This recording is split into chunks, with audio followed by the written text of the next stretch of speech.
ओम शांति। आपके सामने प्रस्तुत है राजस्थान अलवर से आरती वर्मा जी का सत्य अनुभव। इस अनुभव को सुनने के बाद यह बात बहुत अच्छे से समझ आ जाएगी कि नष्टो मोहा कैसे बना जाता है और सब कुछ परमात्मा को सौंप देने पर किस तरह परमात्मा उसकी संभाल करते हैं। तो इस अनुभव को अंत तक ज़रूर देखें और अगर आपको यह अनुभव पसंद आए तो इसे दूसरों के साथ भी कृपया ज़रूर शेयर करें। और हाँ, अगर आपके भी परमात्मा शिव बाबा के साथ के बहुत स्पेशल अनुभव हैं जो आप हम सभी को सुनाना चाहते हैं तो कृपया हमें इस व्हाट्सएप नंबर पर मैसेज करें। तो चलिए अब आपको सुनाते हैं आरती वर्मा बहन का सत्य अनुभव। मेरा नाम आरती वर्मा है। मैं अलवर राजस्थान से हूँ। मैं ज्ञान में 2009 से हूँ। मैं पहले बहुत भक्ति करती थी और साईं बाबा की तो मैंने बहुत भक्ति की है। मैं घंटों बैठकर साईं बाबा से बात किया करती थी, लेकिन भगवान की खोज तब भी दिल और दिमाग से कर रही थी।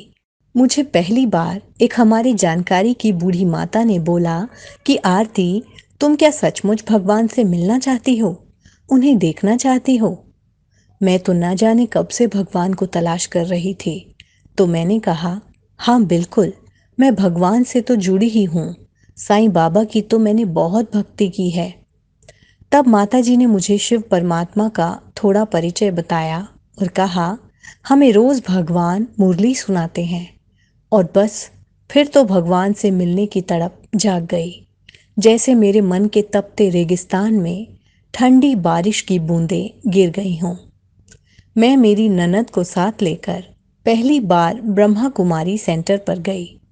उस दिन सेंटर को संभालने वाली दीदी नहीं थी। वो कुछ दिनों के लिए किसी सेवा पर निकली हुई थी और कोई एक माता मुरली सुना रही थी। मुझे कुछ समझ नहीं आया। फिर मैं दूसरे दिन भी गई, कुछ समझ नहीं आया और मैं लगातार 6 दिनों तक रोज मुरली के समय सेंटर आने लगी। 7वें दिन मुझे थोड़ा बहुत समझ में आया कि परमात्मा मेरा पिता है और मैं एक आत्मा हूँ। वो ज्योति है और मैं भी उसी के समान एक प्रकाश हूँ, एक एनर्जी हूँ। मैं और मेरे भगवान हम बिल्कुल एक जैसे ही हैं और यह सच्चाई जानकर मुझे उनसे बेहद प्रेम हो गया। मैं उनके प्रेम में खो गई। ऐसा प्रेम जो शायद राधा ने अपने कृष्ण से किया हो, ऐसा प्रेम जो शायद सीता ने अपने राम से किया हो। फिर तो मुझे रोज दिन में कई कई बार साक्षात्कार होने लगे। अभी तक मैंने 7 दिन का कोर्स भी नहीं किया था, लेकिन ऐसा लगता था मानो कोई चुंबक मुझे हर समय अपनी ओर खींच रही है। मैं जब भी समय मिलता शांत होकर शिव बाबा की याद में खो जाती। और आप यकीन मानिए, मुझे सारा 7 दिन का राजयोग कोर्स बाबा ने वतन में कराया और इस तरह मुझे 6 महीने हो गए थे। ज्ञान में मुझे सब समझ आ गया था। फिर अचानक मेरी परीक्षा की घड़ी शुरू हुई। मेरा बेटा, जो लगभग पौने 2 साल का था, वो बहुत बीमार हो गया था। उसे पीलिया हो गया था। एक दिन उसकी तबीयत ज़्यादा खराब हो गई थी और उस दिन मैं मुरली सुनने सुबह नहीं जा पाई। बच्चे की स्थिति देखकर मुझे लग रहा था कि आज ये बच्चा चला जाएगा। बच्चे की हालत देख उसके बचने की संभावना बहुत कम लग रही थी, लेकिन दिल में बच्चे की कोई फिक्र नहीं थी। बस दिल एक ही बात से परेशान था कि मैंने आज मुरली नहीं सुनी। मुझे जैसे बाबा खींच रहा था। फिर मैं दिन में 2 बजे के आसपास मैंने अपनी सास को बोला कि मम्मी, आप बच्चे को देखना, मैं ज़रा सेंटर होकर आती हूँ। मेरी सास बोली कि बच्चा इतना बीमार है, वहाँ जाना ज़रूरी है क्या?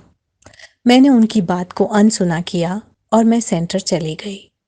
मैं बस सेंटर पहुंची ही थी और मुरली पढ़ना शुरू ही किया था कि मेरा देवर मेरी बेटी को लेकर भागते हुए सेंटर आया और बोला, भाभी, हर्ष की कंडीशन और ख़राब हो गई है।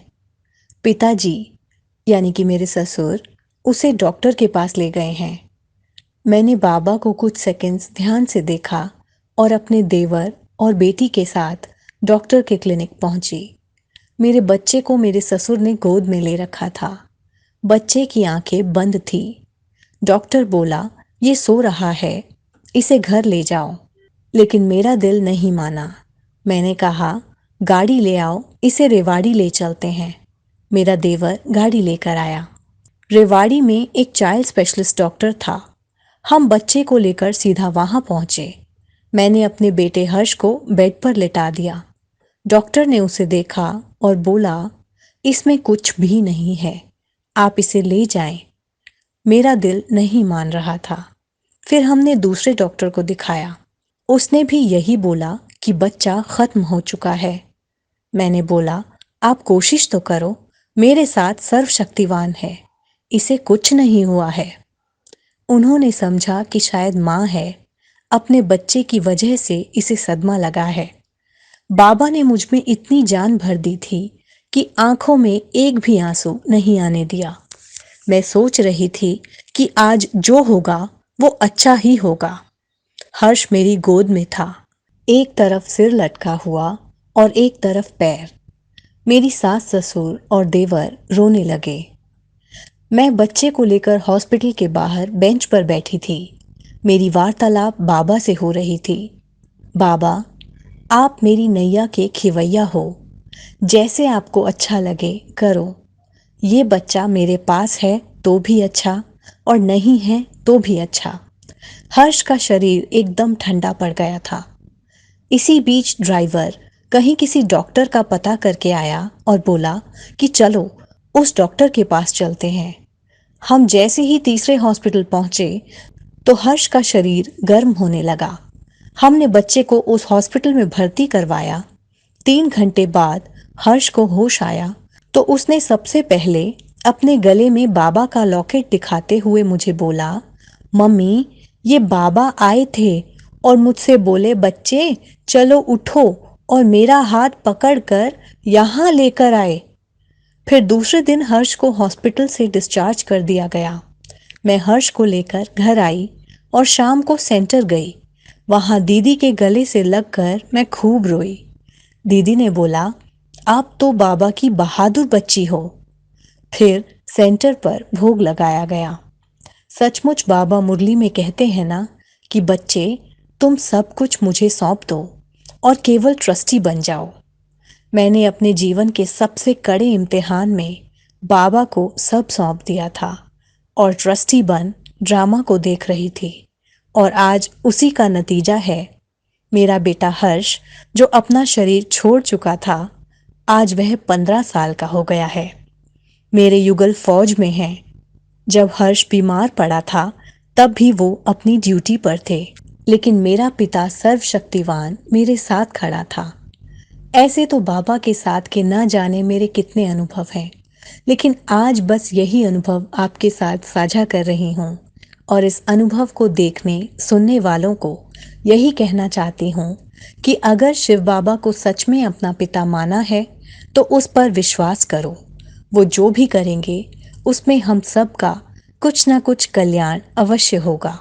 तो आप सबको कैसा लगा ये अनुभव, हमें इस वीडियो के कमेंट में ज़रूर बताइएगा और आपके अपने भी अनुभव हमसे ज़रूर साझा करें। इससे बाबा पर निश्चय बढ़ता है। हम फिर मिलेंगे जल्द एक और सत्य अनुभव के साथ। अच्छा, ओम शांति।